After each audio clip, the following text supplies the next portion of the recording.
This is the Fitzy and Whipper with Kate Ritchie podcast. Hey, let's talk about living to 100. Let's talk about a couple of popular trends as well at the moment. One is fasting. We're talking about Rishi Sunak. He is the Prime Minister of Great Britain. He came out overnight and said that he fasts from 5 p.m. on Sunday night to 5 a.m. on Tuesday morning.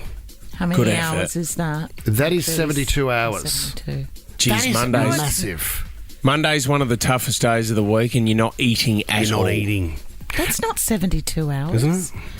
No, it's not one day. No, It's like you're 48 talking 48 hours. Yeah, he's two days fasting. Did I get that wrong or right, Tom? Well, Can no. you look into that? You're 36 hours Maybe because the numbers if he's are out. 5 p.m. to 5 a.m., he's just before that. One of the interesting ones too is ye old cold plunge.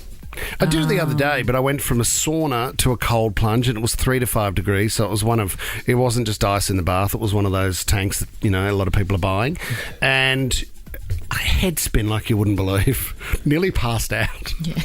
Nearly passed out. Almost had to be dragged from the tub after about 3 minutes. You've got one at home, Fitz. You do the ice plunge first because I think you're probably spitting out because you were in the sauna for 40 minutes before you jumped into an I ice did 20 bath. minutes sauna, 20 minutes infrared, then into the ice, and then into a hot spa. And Is that think the body advised? Is that what they wrote up for you as They did. That was sort of the program for the hour at this centre that I was at, which, supports the cold plunge and all the different temperature therapies, which seems to be the hottest thing on the market. The amount of Instagram ads that I get served for an infrared sauna and a cold plunge is extraordinary. It's because your phone's listening to you. It is. How many plunges a day or a week are you doing, Fitz?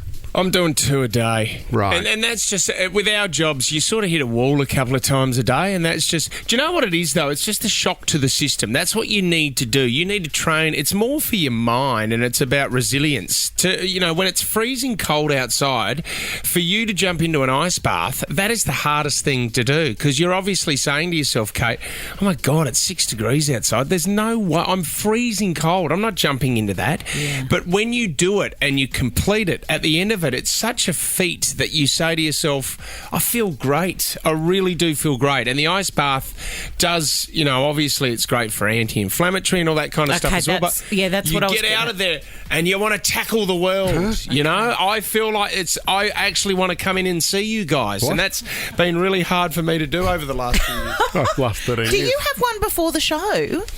No, this is the thing. That's my next step, Kate, is to do it before the show. Because yeah, that's a big ask at that time of the morning. Here's the interesting thing. So Dr. Lewis, she's a former triathlete. She's talking about this on Instagram. She said, exposing your body to hot and cold is similar to exercise, but it makes you more resilient and you age better. So in 2015, they did a study of 2,300 Finnish men. Over 20 years, they found that those that visited saunas around 4 to 7 times a week were less likely to die from heart attacks. The research suggests popular saunas have few health risks. But then I got served this from a doctor the other day on TikTok. Have a listen.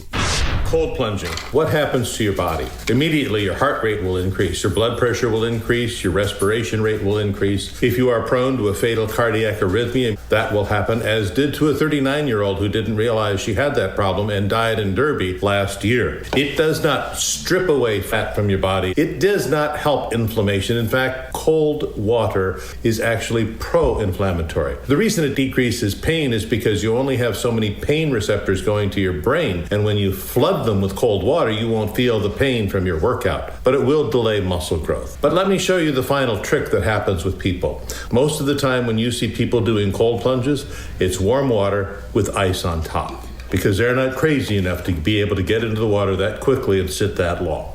Understand, the American Heart Association advises against cold plunging, as does just about every medical organization, for a reason. So now I don't know what to believe. Are you meant to be plunging or not plunging? Well, I don't know. We need a doctor. We need a doctor immediately on this show, Kate Ritchie. Get that doctor on. Oh, I found Dr. a doctor. Chris Brown. There's a doctor in the house. I was thinking, who's the...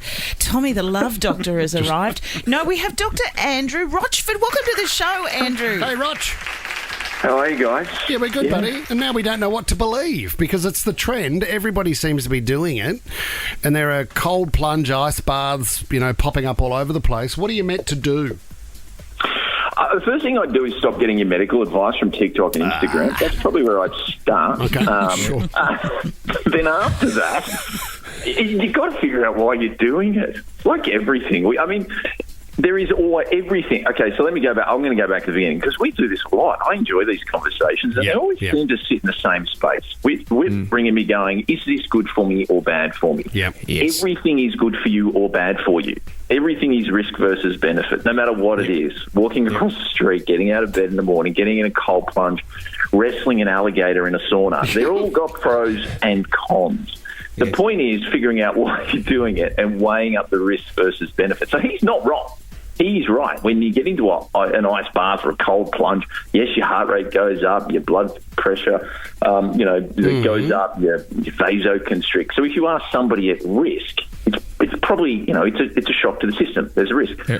For other people, there are benefits. Like Fitzy was talking about, there is research that shows that it is good for certain parts of not only your physical and your mental well-being. So it really is about understanding who you are or why you're doing it, getting good evidence-based research, and then making a decision for yourself. Because I can guarantee you will get served another reel from somebody who will be telling you the complete opposite today of what you just listened to. Can you tell me, Roch, for those plunging, there's certain temperatures you do it at as well, and that's been my experience. It's sort of 3 to 5 degrees, then there's sort of the 8 to 10.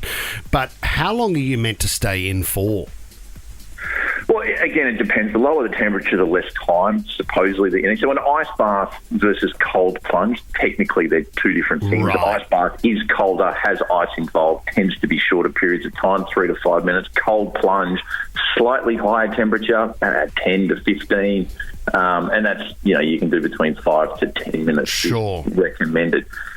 But again, I think it's really about trying to figure out what you're getting out of it. If you were doing this, and there's been this kind of whole trend here now that it aids in weight loss. Yeah. Again, eating 3 burgers and large fries in your cold plunge is not going to help. Damn. With your weight loss. And I think that, for me, I prescribe to the idea that there is some research. It does help with inflammation and other elements. But the bit for me, I'm very much in Fitzy's camp, which is doing things that challenge you mentally, doing things that are hard for you to do. There is a huge amount of research that shows that you can become more resilient. You can become somebody that in tough experiences has better stress and emotional response. And all of that, I think, is really where people see a lot of the benefits out of doing things like cold plunge or pushing themselves physically, doing more mental or reducing the types of food that they're eating. That's a mental thing where there's lots of benefits versus physical. Got it.